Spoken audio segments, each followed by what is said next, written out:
আসসালামু আলাইকুম।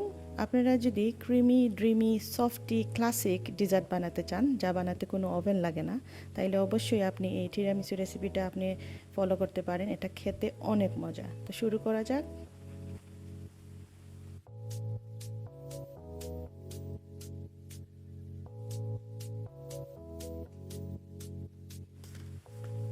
তো প্রথমেই আমি মাস্কাপোনে চিজ নিলাম, তারপর একটা সফট চিজ নিয়েছি 200 গ্রাম।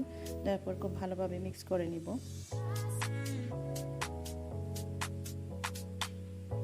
মোজারেলা চিজ ছিল 250 গ্রাম। তারপর ভালো করে মিক্স করার পর আমি এখানে একটু আইসিং সুগার দিয়ে দেব।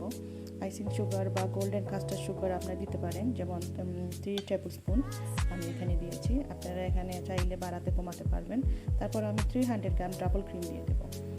আমি এটা কেমনভাবে ব্লেন্ড করব যাতে এটা মানে অনেক শক্ত না হয় বা বেশি নরমও না হয়। আপনি যখন টিরামিসু রেসিপিটা আপনি যখন করবেন, মনে রাখবেন এই ক্রিমগুলোকে কিন্তু হার্ড করা যাবে না। তারপর আমি এখানে লেডি ফিঙ্গার নিয়েছি অ্যাবাউট 100 গ্রাম, বা আপনি এখানে স্পঞ্জ ফিঙ্গারও নিতে পারেন। তারপর আমি এক কাপ বয়েল ওয়াটারে আমি 2 টেবিল স্পুন কফি দিয়ে রেখে দিয়েছিলাম ঠান্ডা হওয়ার জন্য। তারপর আমি আমার লেডি ফিঙ্গার এটাকে উপাস করেই আমি আমার যেখানে আমি ডেজার্ট বানাবো সেখানে রেখে দিলাম। এটা 2 সেকেন্ডের মধ্যে করতে হবে, বেশি সময় ভিজিয়ে রাখা যাবে না।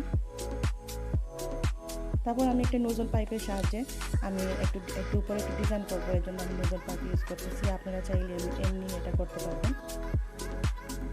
তো এখানে আমি এক লেয়ার ক্রিমটা দিয়ে দিয়েছি।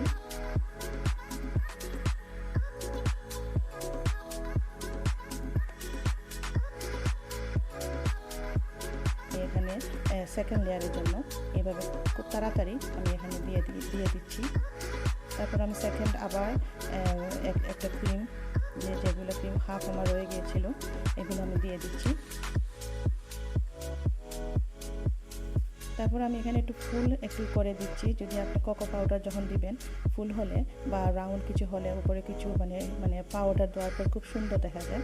তো আমার দেখার সুন্দরের জন্য আমি এটা করতেছি, আপনারা না করলেও করতে পারবেন। তারপর আমি এখানে 2 টেবিল স্পুন কোকো পাউডার নিয়েছি। তারপর এইভাবে আমি উপরে পাউডারটা দিয়ে দিচ্ছি। দেখতে পাচ্ছেন কত সুন্দর লাগতেছে। এটা দেখতে যেমন সুন্দর, খেতেও কিন্তু অনেক মজা।